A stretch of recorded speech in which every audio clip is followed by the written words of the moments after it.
Le Coran attire l'attention sur une fonction géologique capitale des montagnes.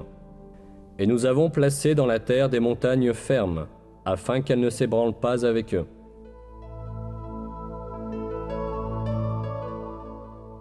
Nous voyons que ce verset affirme que les montagnes ont pour fonction d'empêcher les chocs sur la terre. Ce fait n'était connu de personne à l'époque où le Coran a été révélé.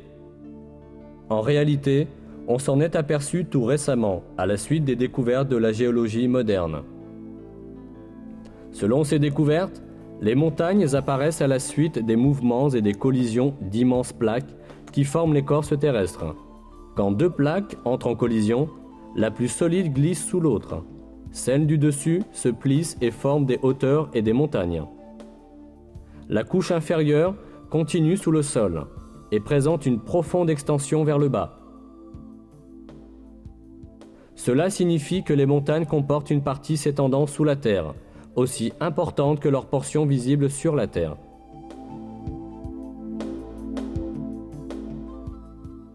Dans un texte scientifique, la structure des montagnes est décrite comme suit. Là où les continents sont les plus épais, comme dans les chaînes montagneuses, l'écorce s'enfonce plus profondément dans le manteau. Dans un verset, ce rôle des montagnes est indiqué à travers une comparaison à des piquets. N'avons-nous pas placé la terre comme un lit et les montagnes comme des piquets?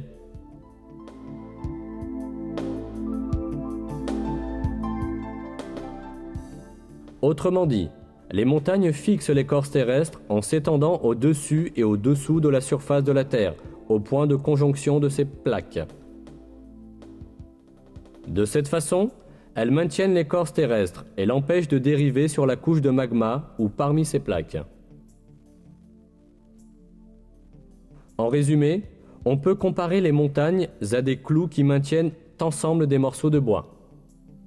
Ce rôle vital des montagnes découvert par la géologie et la recherche sismique moderne a été révélé dans le Coran voici des siècles, comme un exemple de la sagesse infinie de la création divine.